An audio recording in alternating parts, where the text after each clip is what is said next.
I'm here joined with Jaimie Beers, who's actually my ex-boss. So it'd be great to get an understanding of your work history, what makes you so prominent in the property industry, and what you've been doing since you've sold up your business. Yeah, so I remember, Zamir, employing you in your first job in London when you came up from Oxfordshire. Yeah, and in Bermondsey Street. Yeah. So my background is that I've been in London agency since 2003, and I worked for a couple of other companies before starting my own in 2008, and then grew my own business from 2008 till the point where I sold it in 2023 to Amiria Group, who are one of the biggest estate agency chains in Europe. Since then, I've been working as a consultant, and I live in Marbella, but go back to London and the UK a lot to work. For the last 6 months, I've been on a sort of short to medium term contract with a prop tech group here, who've been developing different AI apps to use in the property market, which has been really interesting. No, that's brilliant. And I think I don't know if I was a good addition to your team or a bit more of a liability. No, I think it's you were really young when you came in Yeah, first because you worked for me twice. work for you twice. Um, Yeah, yeah. yeah, you worked for me twice, and then you were in sales, and you'd been doing sales in Oxford, and then you came and worked for me in Bermondsey Street, and then you went back, and I think you were pursuing a music career at Yeah. the time, and you went back to Oxford to pursue your music career, and I think. I was even in a music video of yours at one point, wasn't I? Yeah, you were Canary Wharf, Pan Peninsula, Yeah, which yeah. is good.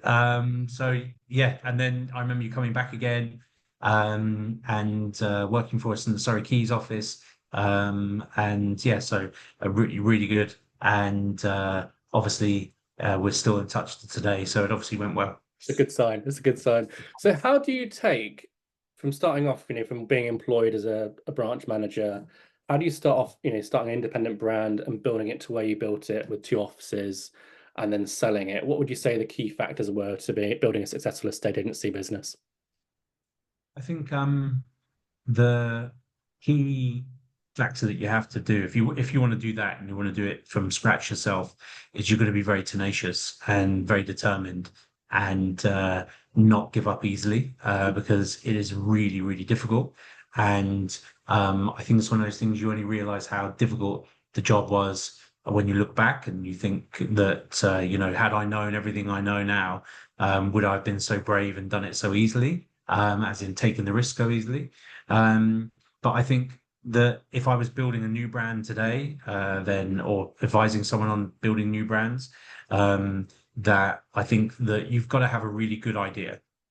First of all, any business that you want to grow and be a sizable enough enterprise for it to be worthwhile, then you have to found it on a good idea and something which is, I think, measurably better than what you're going to be competing against. If it's not something that is um, easily understandable as better than what's out there, then you're going to have struggle for growth. So you've got to be founded on a good idea.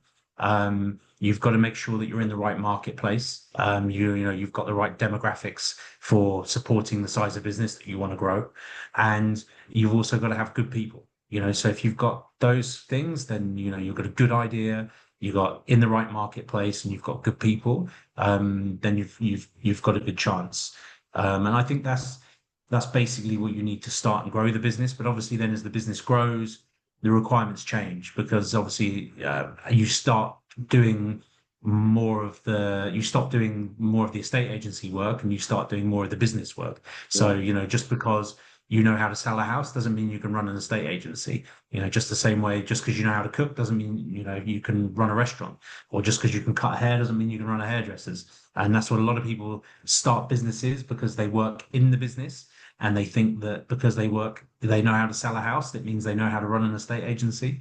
And it's not true because basically when the business grows and you no longer are selling the houses, you're going to then be relying, if you want to get scale, you've got to rely on other people to go out and sell the houses and let the houses and manage the properties, then your job becomes not one of selling houses and letting properties. It becomes one of managing the people and then managing the business itself to generate more growth, because obviously every month you need to be winning new clients. Mm. So I think that's it changes as the business grows, but if you're founding on a good idea with good people in the right market, you've got a good chance. I suppose as well, if it's a mind shift thing as well, isn't it? Because running an estate brand for someone else, it's all about profit and loss, but you can kind of you separate it. When you're running your own business, you live and breathe it every single day. So how do you go from that shift in mindset? Would you do to kind of acclimatize to running your own business, would you say? I think that it has to be a change that the leaders of the business take on themselves, and Yeah. they have to actually see themselves as business leaders, Mm. because everybody in that business is then looking at you for guidance, and you are the one that sets the tone in the business. There is no more important person, the people who are leading the business and running the business, and they have to understand the role that they've taken on. They can't abdicate parts of that role and act as if they don't exist. Mm. They can't pick and choose what parts of it you want to do. If you want to run a business, then you're responsible for everything from start to finish. And if it works and doesn't work, it's all down to you. So I think that that mindset shift has to happen really early if the people don't know what they're getting into. Yeah. And then they have to take responsibility for all those things. And it comes down to every factor of the business relies upon that and upon that mindset shift. And your people are everything, because obviously there's only so much you can do by yourself. And a big mistake a lot of people take is that they keep taking on more, taking on more, taking on more. They're employing other people, but they don't trust the other people. And then they keep trying to do more and more and more themselves. And they get to the point where they become frustrated because what they're doing is working in the business. They're still trying to be an estate agent Yeah. rather than being the person that runs and leads the estate agency. Yeah.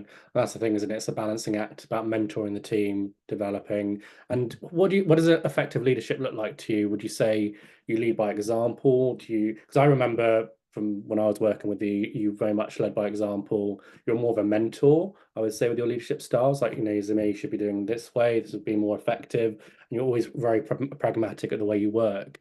So how do you get the best out of your team? What would you say were your main factors? Well, let's say when you worked with me, what would you go and do to make sure you get the best out of me? I think that leadership has to be something which is personal, suits that person. So it's quite a personal thing. So, you can't lead in one way that doesn't suit your personality. So you've got to do it in a way that comes naturally to you. Yes. But I think that it's all based around the key tenets of being out there in front of the business. So, like that you make it clear that you understand the responsibilities that have been put upon you, Yes. and you lead that business in a way which is always forward thinking. You're trying to make sure that you're looking at every advantage that you can take and making sure that you're putting the business first, and you demonstrate that, and that you care for your staff. I think is a huge thing, is making sure that you get to know the people that work for you and that you put their interests aligned with the business. Because I think the leader's job is to try and get everybody moving and rowing in the right direction, Yeah. and to make sure that you've got to employ all different kinds of people, and you can't just employ one type of person. And the key is getting all of those people singing from the same hymn sheet and moving in the same direction and pulling in the same direction. And I think the leader's job is a large part of it is that it's keeping everyone in right, and making sure that you're a good example of what you're expecting from your staff. I think to expect things from other people and not be willing to demonstrate it yourself and not be willing to lead by example is a very difficult thing. People, they can smell bullshit a mile away. So, if you're going in and saying one thing and then acting in a different way, if you're saying you treat your staff one way, but then they see you doing it in a different way, if they say, if you say you want to, this is your company's ethos and this is how your business works, but then actually you don't live by those examples and you don't treat your clients in the way that you say that you want them to be treated, and they see different examples from you as the leader, then it doesn't work. No, okay. And with the onboarding process, I suppose that's really key for when you're bringing people on. So I know when I was a trainee candidate, pretty much I only had 6 months experience, and a lot of the people you brought on were fresh to the industry. Training is key, right? So what would you say to other sort of business owners who don't bring trainees into their business? And I suppose what I'm trying to get at is I feel like there's a big shortfall of trainee people wanting to get into the industry now. I think over COVID time, the property industry hasn't adapted, so it's not as sexy as it used to be salary wise, and you're not earning as much, and the long hours. There's a lot of I feel like people put out a lot of negatives, but we need to make the industry. We need to bring some new talent in. Otherwise, we're going to have a shortfall in the next 2, 3 years. So, what would you say to other companies who want to bring in trainee people to mentor those people through the process? First of all, I would say that a lot of the best estate agents I know Mm, um, all started as trainees with the same company that they stayed at for a long time.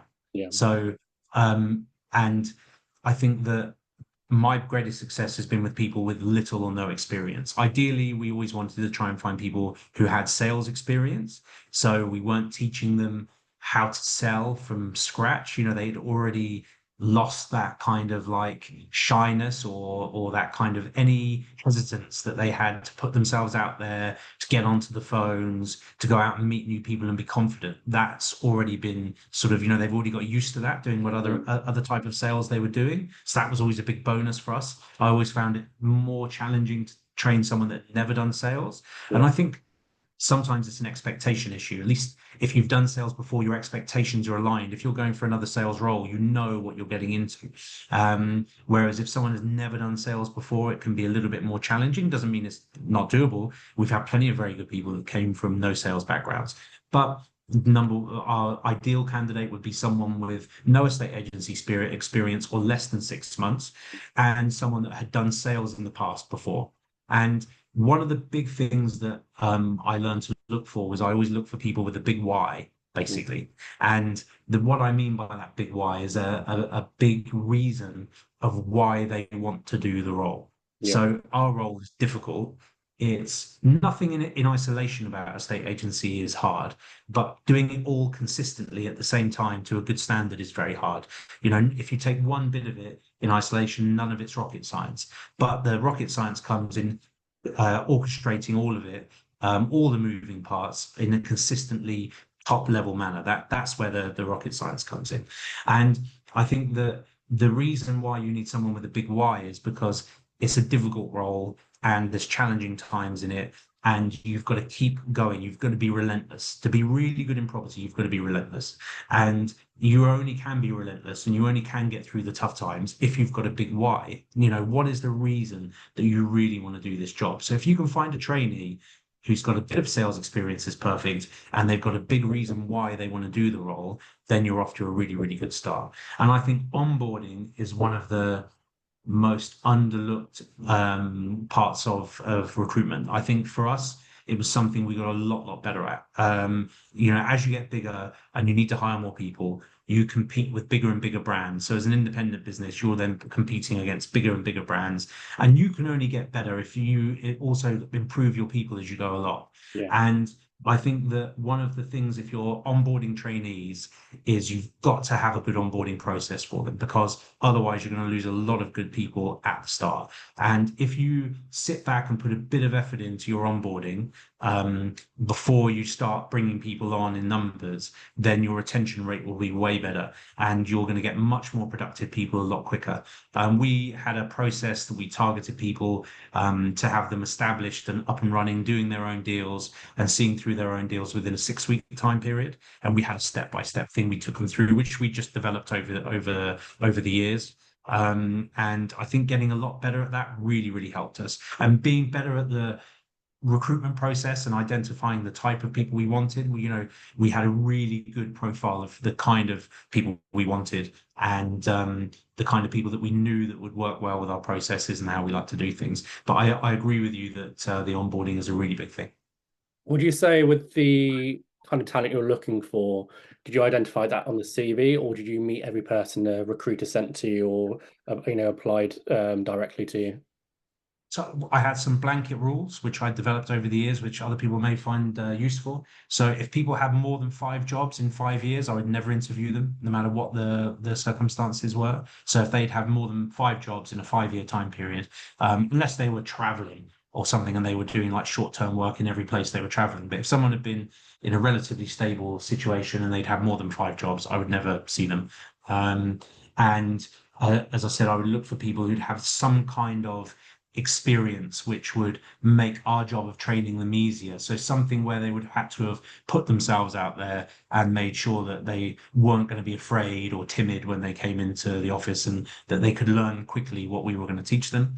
But apart from that, we would interview people over the phone first of all. So I found that I would interview the people myself over the phone, quick 5-minute conversation, because I could very quickly ascertain whether the person was going to be our kind of person or not.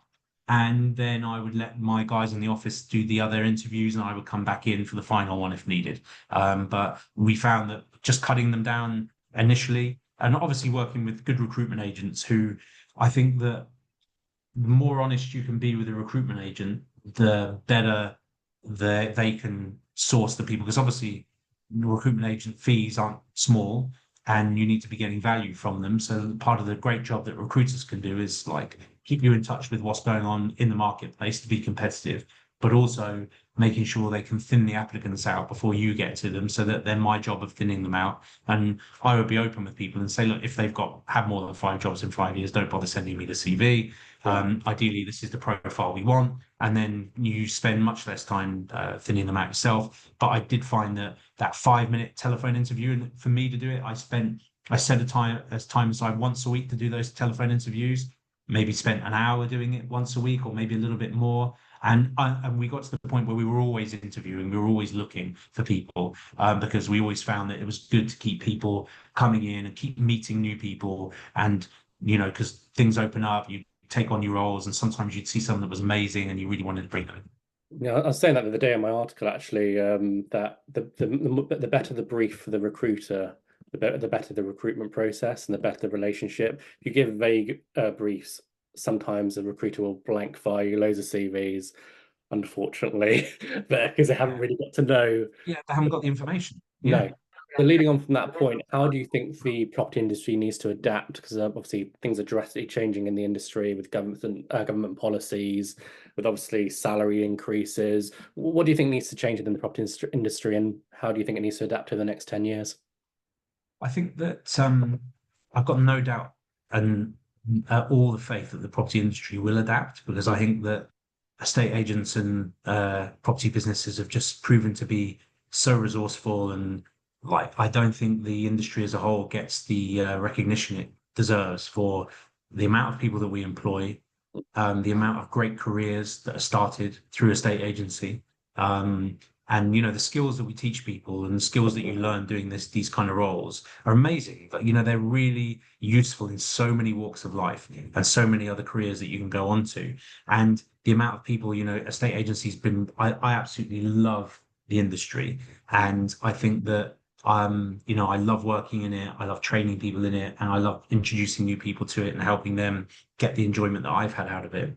And I think that, agents have had to be really resourceful and really adaptful. I don't think there's many businesses that have undergone the radical sort of changes that we've had to, and with very short notice, where we've had, fees banned and things changed, and all of a sudden you're having to do what, part of the government's job by money laundering and anti-money laundering checks for no income. You don't get, we're not compensated for doing any of this work. And, the doing sort of part of the Home Office's checks with all the passports, and, like making sure people have a right to be in the country, the right to rent checks and so on. But all of this extra work that was dumped onto estate agents and letting agents at the same time that the government said you can't charge admin fees and you can't do make a lot of fees that you were making before, at the same time as making our businesses harder to run by increasing national insurance. And it is, I think estate agents have had to be incredibly adaptable and incredibly resourceful, and I've no doubt they will continue to be. I think the biggest challenge I saw when I sold my business, and it's the biggest challenge I still see with the people that I consult for now, is that hiring good young, talented staff and retaining them is one of the key challenges, and making sure, because we rely on people, Yeah. and estate agency as an industry has typically relied upon young, energetic, enthusiastic people coming into it in good numbers, and a lot of those people end up being superstars. But I think that attracting those people is probably one of the biggest challenges. And I think we have come up against competition from businesses like software, SaaS businesses, and who allow people to work from home, to do sales roles, working from home, working less hours or flexible hours from home in the office, no weekend work, no evening work, and higher basic wages as well. I think that's one of the other things they offer is bigger basic wages. So less hours, bigger basics, and no weekend work. And a lot of people are, who probably would have gone into a state agency or maybe seen a state agency as an option, have gone down that route. And it's maybe not as fashionable as it was. Yeah. I think that perhaps by the proliferation of the big brands and perhaps the kind of like purple bricks has cheapened the kind of the offering, maybe, I don't know. Others might feel differently, but maybe that's been part of it. And I think maybe the job isn't as glamorous as it was once thought to be.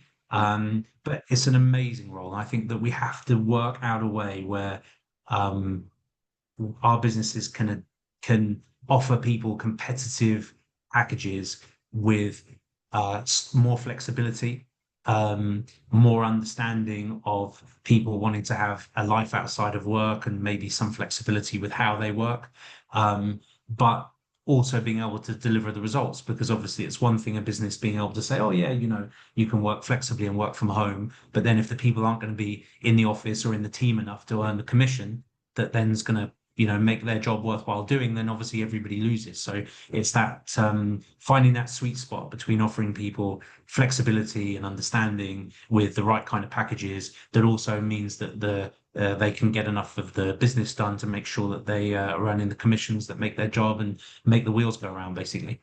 I think as well, it comes down to recruitment again, trusting a team. If you can trust your team to get on with things and they prove themselves over and over again, they can still apply the same work, but working maybe the one day from home occasionally. I think with the brokerage model now, we're seeing more and more personal brands opening up. And I think this is going to just changing the dynamic of agency a bit. What do you think about sort of the brokerage model? And I suppose you talked about Purple Bricks, but that's very different from other businesses out there like the EXPs of this world and things like that. I think that there's definitely a place for that model. I think Yeah. definitely, there's a, it's been proven by the fact that that marketplace has sustained itself, and that, people have been able to go and do well in that, working in those models. But I think there's something that traditional agencies can take from that model and like put their spin on, perhaps by, I think the great thing that an agency has got is a brand, and but that brand has to mean something. Yeah. So if you get to the point where the brands don't mean anything, then why not go and deal with it? If my brand just means dealing with the individual in your office that happens to be the best person who I always ask to speak to, then I might as well deal with that person as a broker. Yeah. But if your brand brings more than that, if your brand brings a way of doing things, if your brand brings an ethos of how you treat and look after your clients, if your brand brings a backup with it, that I know if that person's ill, that person's on holiday, that Mm. I've got someone equally as good stepping into his shoes, then that's the power of the brand. So if you can combine those two things, with making sure that the people that work within the agency are strong players and are sort of attracting clients themselves, but also with the backup of a brand, I think that's perhaps the most powerful play from that. But I think it is very, very, it's an interesting model, and it's doing well, and I think it will probably continue to gather pace. You know what I mean? And I suppose this leads to as well, do you think AI is a threat to agency or it will elevate agency in a good way? I think that the having worked 6 months, I've been running a AI business for the last 6 months, but in the prop tech space, and working with AI on a daily basis, and working with it on the front lines. So basically, not something we're playing around with in the background or something that people are using as some kind of gimmicky tool, which is a lot of the AI chat is about, is people giving people tools that can do clever things, but they're not actually interacting with customers on a large scale. Yeah. Having seen it and work with it on a large scale, working with clients and potential buyers from all over Europe, all over the world, in fact, for the last 6 months on a scale of hundreds of people a month. It's something that I think can be a fantastic addition to agencies. And I think that it will be a threat if you're not using it and somebody else is. So, but I don't think it's in the gimmicky ways that we've seen so far, that perhaps people think, because, there's kind of like little novelty ways people are using it at the moment, which is more like like an add-on or a funny gimmicky kind of like an add-on for your business. But I think it's got to be built into to become a real integral part of your business. And if you do that, then through automation and making sure you can empower the people that are working within your business, then I think it can have a powerful changing effect. And then it will be a threat to people that aren't using it. So I think if an agency, one of your competitors, gets ahead of you and starts embedding it within their business and gets the run on you and understands it and understands how to utilize it before you do, it could be a threat to your business. But I think that to individual agents, I don't think it's going to be taking people's jobs away. Yeah, I think it will be, if you are understanding how to use it as leverage, then I think you can get a lot more done with it, basically. It'll only enhance your your workflow anyway. I think if you use it, and like you said, if you use it in the right way, like for example tenancies, you forget all the admin, the AI processes go for everything, you'll be doing a hell of a lot more deals. I think that's what my thought process are. You can really leverage it. There's so many use cases for it, but you have to, and it can work in all levels. The automation is just one of the things that it can do for you.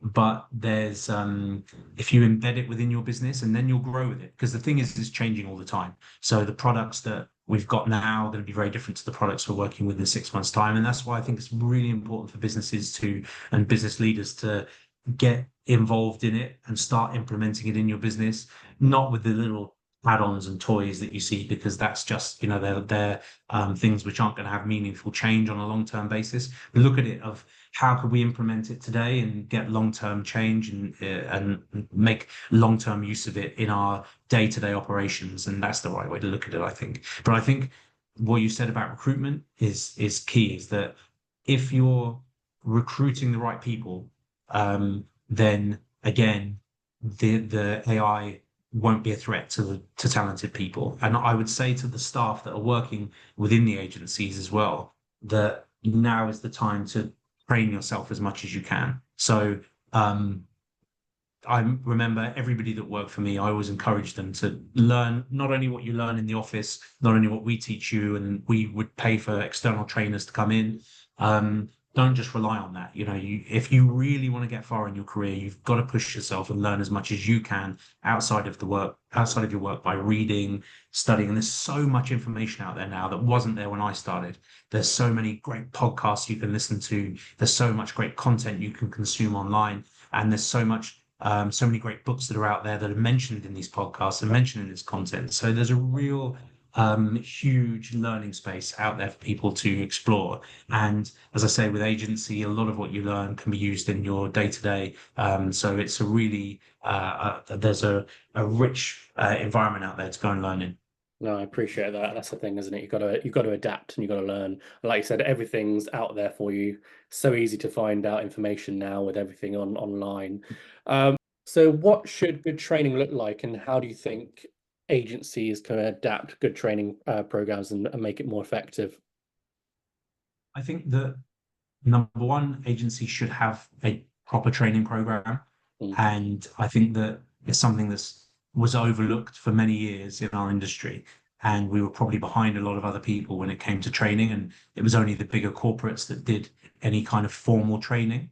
And I think training is sort of something that gets looked at the start, but it becomes really important as someone stays with you for a while. So people want to continue to progress their career. And our industry can sometimes feel like a very long slog if you're just keep going, and there's no sign of you changing role or improving what you're doing. And then people start looking for other agencies to do it. So if they're not getting the growth and the kind of career potential they're looking for from where they are, then they start thinking, well, maybe if I change roles, that's growth, that's potential, that's me changing and that's me growing. So if you can offer that within your business, if you can offer somebody continued professional development within their role, within your company, and make that person understand that they are growing and that they are developing and that their personal development and their career progression is important to the business and to the owners, then your retention levels will go way up. So I would say that making sure you've got a good onboarding process and a good initial training process to make sure you bring people up to the standard that you need them at as quickly as possible is really important. And then making sure you have training planned in on a biannual basis or an annual basis, at least for people, so that they feel that they're progressing and they know that their levels and their standards and that their career progression is really important to the business, makes a massive difference, not only in your retention of the staff that you have, but also in the standard of work that they're giving you. So if they know that the business is really placing importance on the standard and the quality of the work and their education and their know-how and their skills, then they deploy that when they're working for you. And I think that one of the most frustrating things about agency is the having to recruit new people all the time. And I know that one of the main reasons why we took customers from other businesses was because of their high churn rate of their staff. People would say, "Oh, I can't stay with this other business anymore. I've been dealt out with 5 people in the last year." So the weight it puts on the business, not just in terms of recruitment fees and lost salaries, but also the time that they're consuming, taking to hire and train and then lose these people, but also then the knowledge and energy that goes into it all is just walking out the door. So if you can retain your best people and keep more of the new people that start and make sure they're trained to a decent standard, whatever you invest in your training program, whatever you invest in bringing in trainers or people like myself to train people, but is a real investment in your staff and team. And a lot of the work we do when I go into companies, a lot of the work I do is around, sometimes they're undercharging, they're leaving a lot of meat on the table where they could be making more money, and training their staff to be more efficient and more sort of generating more income means that whatever they invest in the training, and it doesn't have to be with me, it can be with anybody, but bringing in a fresh voice and a new voice to complement what the owners and the leaders within the business are doing, I think is a big investment. It's something we did in my business, even, because when you're running the business, I don't have the time to train the people, and I think that fresh change of voice makes a big difference.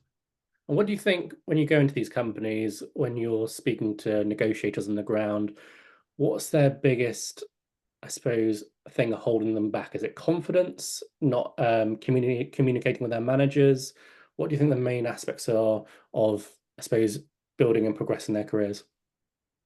I think the thing is, most people want to do well. I Yeah. think nearly everybody really, really welcomes the training, and I think everybody wants to do well.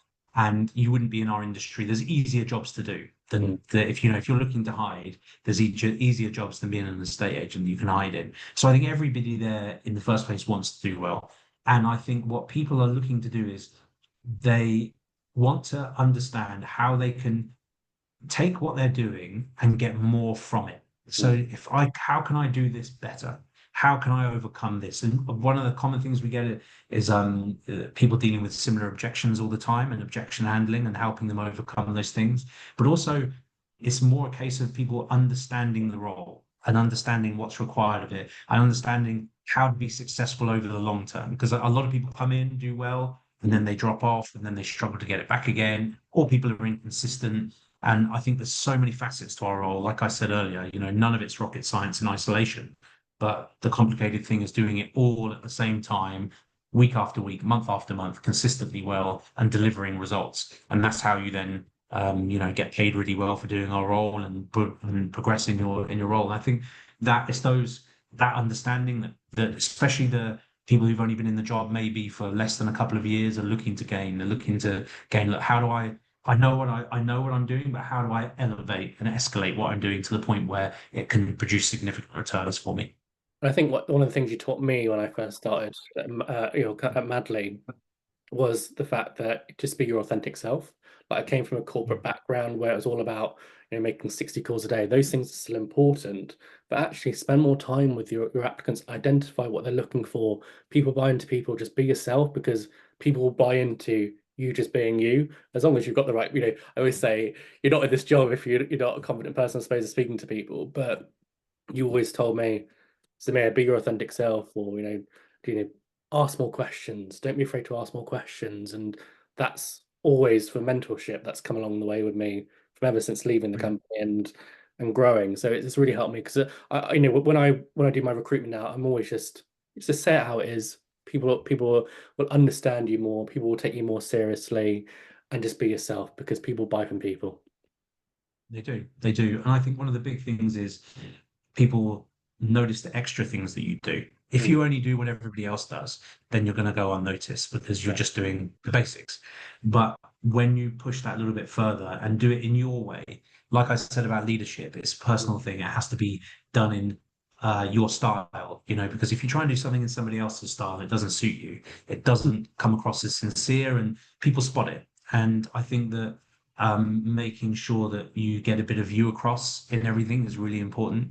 And I think for salespeople, that's a really important thing to understand is they, take the basis and then put your spin on it, put your own stamp on it, and get a system that works, and then really take it in as yours. And then that's how you get it to really sing. But I'm really glad that those things have helped Samir, and it's something that people taught me, and I just enjoy teaching other people, and it's something that you never stop trying to get better at it. No. And going back to points about leadership and being effective, what if a leader's not a good leader? What if they bring a toxic atmosphere into the office? What would you advise that kind of leadership? If you're going into an estate agency brand, they say, well, I'm turning through all the staff and I don't understand why, but it's actually Yeah. them. How do you go about that? I think one of the really interesting things about our industry, and it's true of others, is that in our industry, you get promoted because you're good at doing sales normally. Yeah. And you get promoted to be a leader because you've been really good at doing sales. And often the things that make you really good at doing sales can make you really bad at being a leader. Yeah. And people often just chuck people into leadership roles and expect them to get it, expect them to understand what being a leader is all about.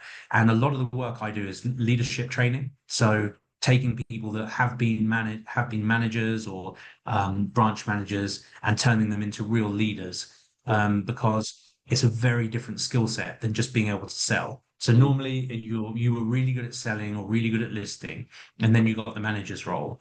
And then when it comes to leadership, and especially when you're leading big teams, the skill sets that are needed is very different. And a lot of people can pick it up as they're working. Some people can, but some people struggle with certain facets of it. And unless somebody shows you how, then it can be very difficult. So it's a real skill set, and it takes a different kind of thought pattern and leadership to thought pattern and way of working to be able to be a really effective leader as Yeah. a really effective salesperson. No, it makes sense. And then my final two questions for you is, what advice would you give yourself to your 20-year-old self from you starting off at your career? I would say it's all about marketing from a Mm. young age. If you can understand marketing, then you'll understand a lot of things in business. And I think you've got to be a big fan of marketing, and especially in our industry, but it's true in every industry. If you're really good at marketing, then the rest is a lot easier. If you're really good at the other stuff, but you're not as good as marketing, it's going to be more difficult. So, if you're really good at marketing and you can get ahead on that front, then your life will be a lot easier. Amazing. And then my final question is, I'm meeting with another person in State and Siena next week. What question do you have for them? I'd love to know what their biggest problem is right now. So what if they could go back into the office and fix one thing? What would it be? What would that one thing be? I'd be really interested. No, amazing. Well, look, thanks, Jaimie, for your time. Like I said, thanks again for hiring me twice. And thank you for your time today. And this has Pleasure. been the very first Property Careers Bulletin podcast. Thank you. Thank you for listening. Thanks, Zamir. Thank you.